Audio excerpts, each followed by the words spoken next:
Sunday morning, 1944. Small-town America.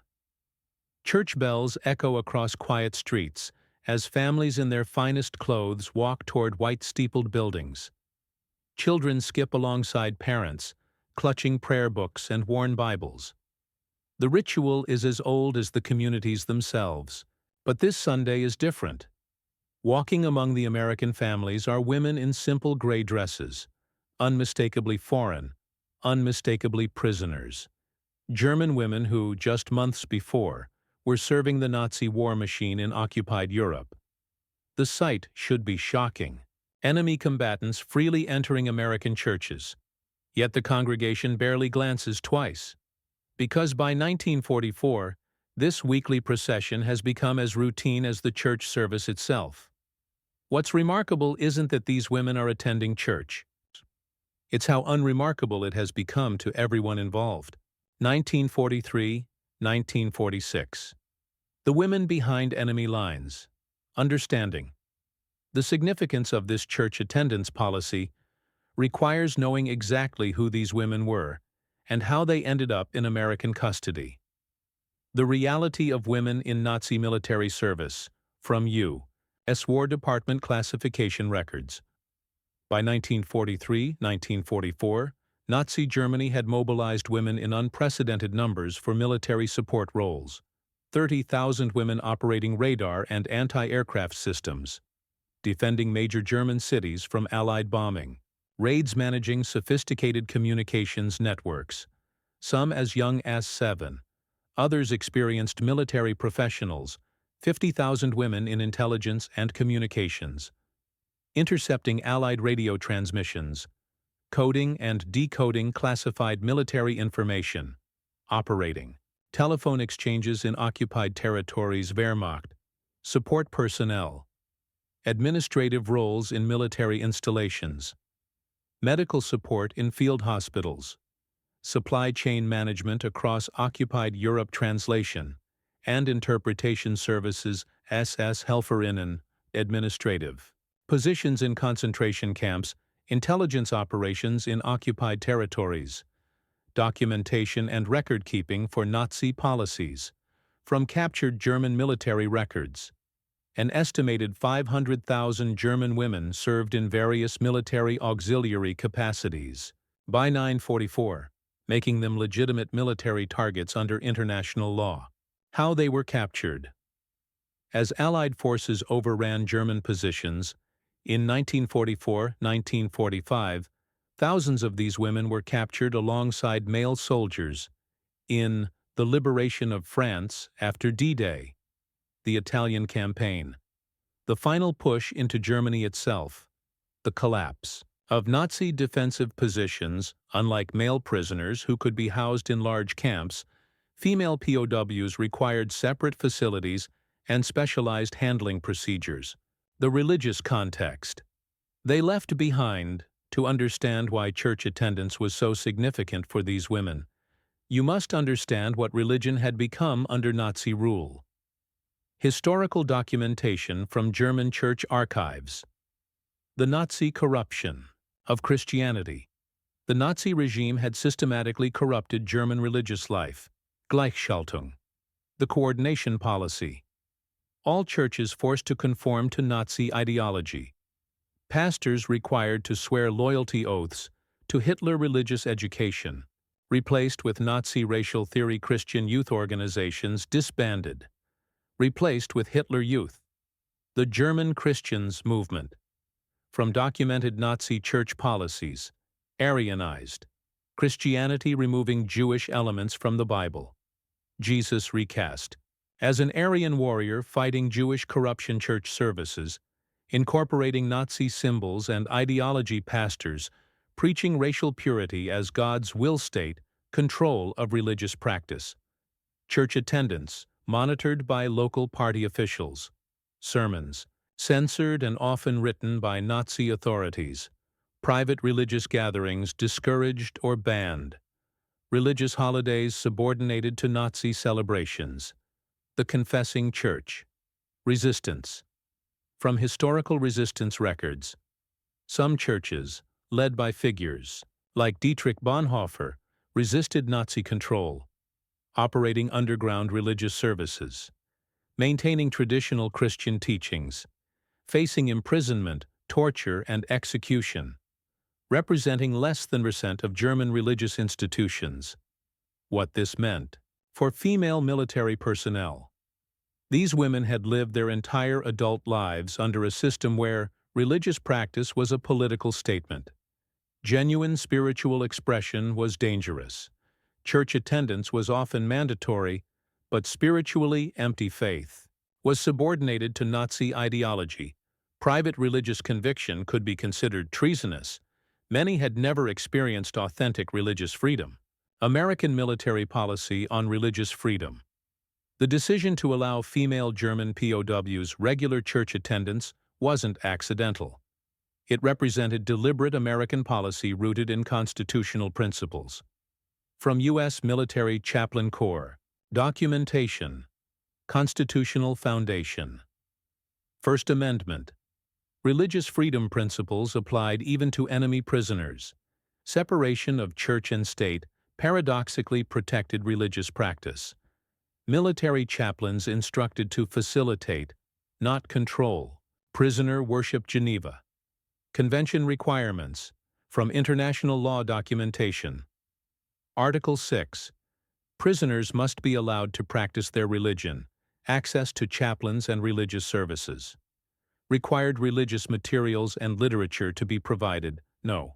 Coercion regarding religious participation. American implementation. The U.S. went far beyond minimum legal requirements. For male prisoners, chaplains assigned to major camps, multi-denominational services, provided religious education programs established, access to German-language religious materials. For female prisoners, the revolutionary approach. From archived military correspondence, female POW camps implemented unprecedented policies, supervised attendance at civilian community churches, integration into existing American congregations, access to female religious counselors when available, private confession and spiritual counseling permitted. No restrictions on denominational preferences. The strategic rationale. From classified military planning documents, military planners understood that religious freedom served multiple purposes, demonstrated American democratic values in practice, reduced prisoner unrest and depression, created positive associations with American society, prepared prisoners for potential post-war cooperation. The first Sunday, disbelief and wonder. The initial announcement, based on preserved camp administrative records. When female prisoners were first informed they could attend local churches, reactions ranged from suspicion to disbelief. Prisoner responses. Documented. This must be a trap to test our loyalty to Germany. Why would the enemy allow us to practice our faith? Are they trying to convert us to some American religion? In Germany, we would never allow enemy prisoners such freedom. The security preparations. From military escort procedures. American authorities took careful precautions. Female guards or military police accompanied prisoners. Churches notified in advance of attendance. Seating arrangements planned for security. Local pastors briefed on appropriate conduct emergency procedures established. The walk to church. From guard duty reports, the first group of female prisoners walked to local churches in stunned silence. They had expected hostility from American civilians, but encountered something entirely different. The community response. From local newspaper archives, initial community reactions were mixed. Some families worried about Nazis in their churches, others viewed it as Christian duty to welcome all worshipers. Pastors generally supported the policy as demonstrating American values. Church boards debated appropriate protocols. Inside American churches. The shock of genuine welcome. What happened when these German women entered American churches defied every expectation shaped by years of Nazi indoctrination. From documented accounts by American congregations, the physical reception. Instead of hostility or segregation, American church members made room in family pews for German prisoners, shared hymnals with women who couldn't read English, offered warm greetings despite language barriers, treated them as fellow believers rather than enemies. The service experience from preserved prisoner testimonials contrast with Nazi-controlled services. No political rhetoric or ideology from the pulpit pastors spoke of forgiveness, redemption, and love hymns focused on spiritual rather than nationalistic themes. Prayers included all humanity, not just the chosen race. One German woman wrote in a hidden diary, "I had forgotten what it felt like to hear." The gospel preached without political propaganda mixed in. The American pastor spoke of Christ's love for all people, even enemies. The music that transcended boundaries. Many services included hymns familiar across cultures. Amazing Grace, known in German as Erstaunliche Gnade. Classical compositions by Bach and other German composers, Lutheran hymns shared between German and American traditions. How Great Thou Art, sung in multiple languages from church musical records. Several congregations specifically learned German verses to familiar hymns, making the prisoners feel included rather than merely tolerated. The moment of communion, from pastoral reports. Perhaps most shocking to the German women was being invited to participate in communion alongside American families whose sons might be fighting their countrymen in Europe. One pastor noted, "When we passed the bread and cup to those German women, I saw tears in eyes that had probably witnessed terrible things. In that moment, they weren't enemies. They were children of God seeking grace." The spiritual awakening. For many female German prisoners, weekly church attendance became a profound journey of spiritual rediscovery. From preserved letters and hidden diaries. Rediscovering authentic faith. For the first time in years, I could pray without wondering if someone was listening for political reasons rather than spiritual ones. The power of genuine worship. In Germany, church had become about duty to the fatherland. Here, it seems to be about the soul's relationship with God. The liberation of conscience. I realized I had forgotten what it meant to worship without fear. Fear of saying the wrong thing, thinking the wrong thought, or showing insufficient enthusiasm for the state.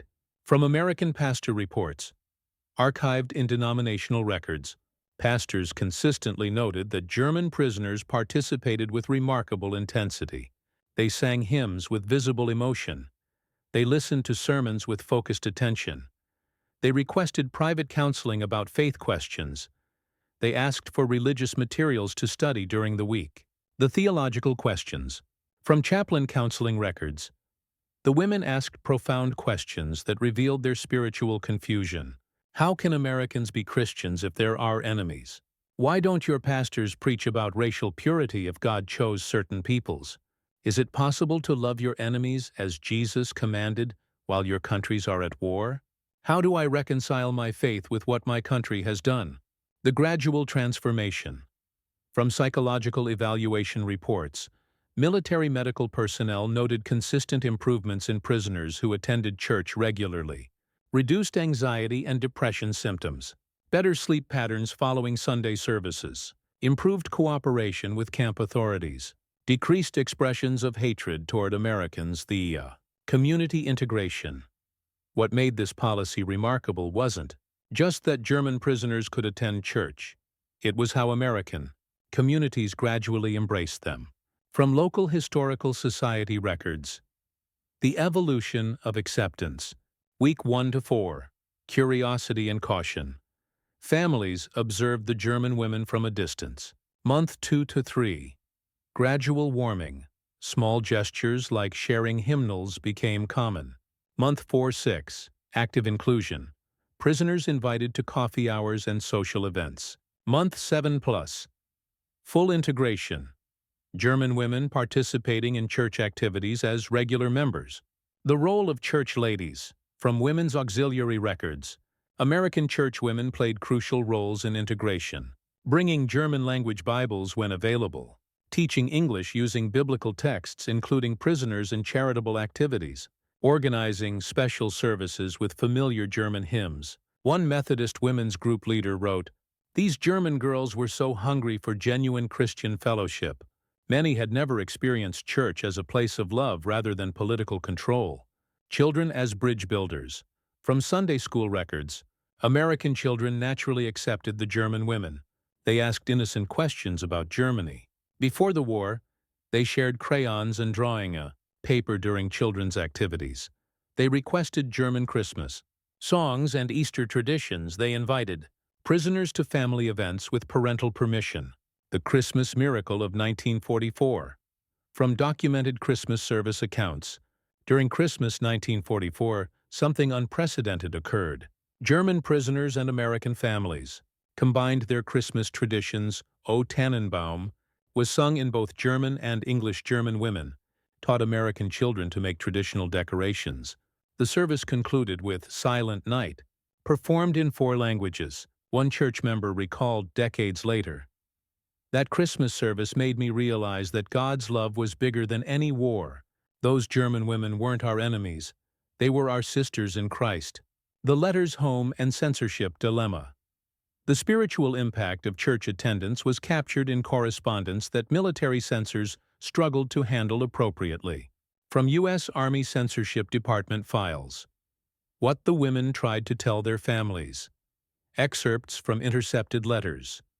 Dearest Mother, I attend church every Sunday here, and I am learning what Christianity was like before the party changed everything. I have met American Christians who pray for their enemies, including us. I never knew such people existed.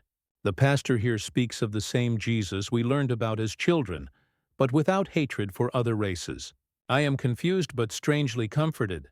They sing the same hymns we once sang, but with joy instead of obligation. The Censorship Challenge. Military censors faced unprecedented dilemmas. Religious content was generally protected under military policy. Anti-Nazi sentiment might be considered intelligence valuable. Positive descriptions of America could undermine German morale. Spiritual questions might be considered private religious matters. The letters that got through. From German family archives accessed post-war, some religious correspondence reached Germany, creating confusion among recipients.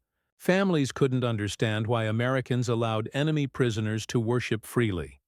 Stories of Christian kindness contradicted Nazi propaganda about American godlessness. Descriptions of integrated worship challenged beliefs about American racism. Accounts of spiritual freedom raised questions about German religious restrictions. From a letter that reached Bavaria in late 1944, Dear Papa, the Americans treat our faith with more respect than our own government did. I am beginning to understand why you stopped going to church after the pastor started preaching about racial purity. The psychological and social transformation. Regular church attendance created profound changes in the female prisoners' mental health and social adjustment. From Military Medical Corps psychological evaluations, mental health improvements. Prisoners who attended church regularly showed 40% reduction in reported depression symptoms, significantly better sleep quality, reduced anxiety about their families in Germany, improved social interaction with other prisoners, greater cooperation with camp educational programs, social benefits. From camp administrative reports, church-attending prisoners demonstrated natural leadership roles in camp activities, better conflict resolution skills with other prisoners, increased participation in English language classes, more positive attitudes toward American personnel, greater interest in learning about American democratic values. The ripple effect. From prisoner observation reports, non-religious prisoners began requesting church attendance after observing the positive changes in their fellow inmates. If it helps Maria sleep better, maybe I should try it. Anna seems happier since she started going to church. The church ladies seem very kind to our women. From a camp commandant's quarterly report, the church attendance program has been remarkably successful in maintaining discipline and morale. Prisoners who attend services require significantly less medical attention for stress-related conditions. The theological questions and pastoral responses. American pastors found themselves counseling women grappling with profound theological and moral questions. From preserved pastoral counseling notes. Common questions from German prisoners. How do I reconcile my faith with my country's actions? Pastor's approach. Distinguishing between individual faith and national politics, emphasizing personal responsibility and God's forgiveness. Why do Americans pray for their enemies? Theological discussion. Jesus' command to love enemies, difference between hating sin and hating sinners. Is my participation in the war unforgivable? Spiritual counseling. Grace, redemption, and the possibility of starting fresh with God. How can Germans and Americans worship the same God? Educational response. Universal nature of Christianity. Transcending national boundaries. The pastoral challenge. From denominational conference records, pastors reported struggling with how to minister to women who had served an evil regime while maintaining Christian love and forgiveness. Some sought guidance from denominational headquarters. Others formed support groups with fellow pastors. Many reported that counseling German prisoners deepened their own faith. One Baptist pastor wrote, "Ministering to these German women has taught me more about grace than 30 years of seminary training. When you see enemies become sisters in Christ, you understand the gospel in a new way." The long-term historical impact. When these women eventually returned to Germany, they carried transformative experiences that influenced post-war religious and social development. From post-war demographic and religious studies. Immediate impact, 1946 to 1950. Former female POWs who had attended American churches became advocates for religious freedom in occupied Germany, participated in rebuilding German churches along democratic lines, testified about American treatment to denazification. Tribunals influenced family and community attitudes toward Americans. The church reconstruction. Influence from German church historical archives. Many returning prisoners became active in establishing independent church governance, free from state control, promoting ecumenical cooperation between denominations, advocating for separation of church and state, teaching about religious freedom as a democratic principle. Generational impact.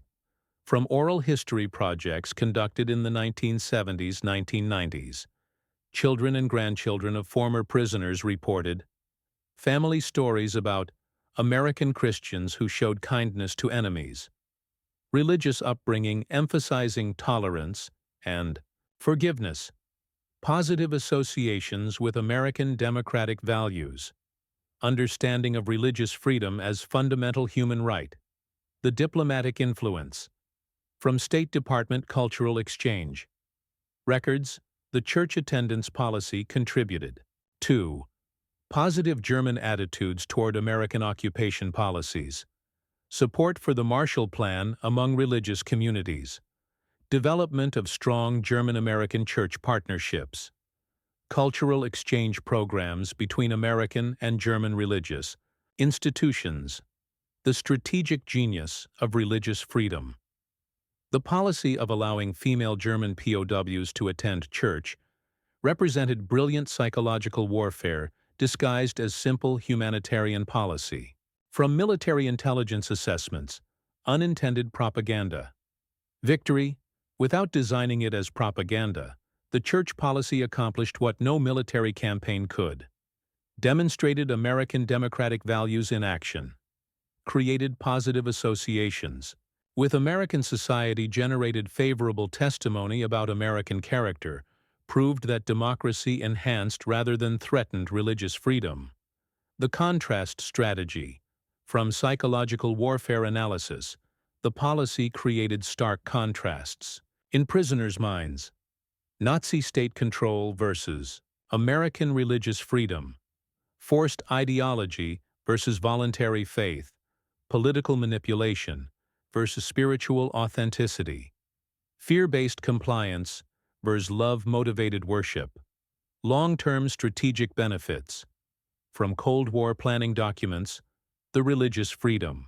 Policy served broader strategic purposes, prepared the ground for post-war German-American alliance, created German witnesses to American democratic values, influenced European attitudes toward religious liberty, demonstrated American moral authority. To the world, one military strategist noted in classified documents, "Every German woman who freely worshipped in an American church became a walking advertisement for democratic values. No amount of propaganda could have been more effective." The universal lessons. The story of female German POWs attending American churches revealed timeless principles about freedom, faith, and human dignity. What these women discovered: religious freedom strengthens faith. Removing political pressure and state control actually deepened rather than weakened religious devotion. Democracy protects religion. Separation of church and state proved to be religion's best protection, not its greatest threat. Enemies can share sacred space. Common faith could transcend national boundaries and military conflicts. Freedom cannot be forced. Authentic religious experience required voluntary participation, not government mandate. The American demonstration. By allowing enemy prisoners complete religious freedom, America proved that democratic values were strong enough to extend even to enemies. Religious liberty was a fundamental human right, not a political privilege. True security came from moral authority, not just military power. Christian principles could guide policy even during total war conclusion. The Sunday Revolution. The weekly sight of female German prisoners walking freely to American churches represented one of World War II's quietest revolutions, a transformation not of territory or governments, but of hearts and minds. These women had lived their entire adult lives under a system that treated religion as a tool of state control, where authentic spiritual expression was dangerous and faith was subordinated to political ideology. They arrived in America expecting their captors to be godless brutes who would strip away any remaining spiritual comfort. Instead, they discovered something that challenged everything they thought they knew about enemies: freedom and faith itself. Every Sunday morning became a lesson in what religious liberty actually meant: not the absence of faith, but the presence of choice; not the destruction of tradition, but the freedom to embrace it authentically; not the weakening of Christianity, but its liberation from political manipulation. The church bells that called them to worship each week became symbols of a freedom they had never imagined possible. The hymns they sang alongside American families became bridges across the chasm of war. The prayers they offered in rooms filled with their enemies' families became testimonies to a God bigger than any national boundary. When the war ended, these women returned to a shattered Germany. They carried with them more than memories of decent treatment. They carried a vision of what religious freedom could look like when protected by democratic institutions. They became living witnesses to the possibility that former enemies could kneel together before the same altar. Their stories, whispered in German families for generations, helped prepare the ground for reconciliation. Their testimonies about spiritual freedom made democratic reconstruction believable. Their memories of Sunday mornings in American churches became seeds of religious liberty planted in German soil. The policy seemed simple: let prisoners attend church if they want to. But its impact was revolutionary. It proved that America's greatest strength wasn't its military might, but its confidence in extending fundamental freedoms even to those who had tried to destroy them. In the end, the most powerful weapon in America's arsenal turned out to be not bombs or bullets, but church bells calling all people, even enemies, to discover what freedom really means when it includes the liberty to seek God without fear. The Sunday morning walks to American churches became pilgrimages toward a future where former enemies could become partners in building a world where freedom of faith would be recognized as every human being's birthright, regardless of the uniform they once wore or the flag they once saluted.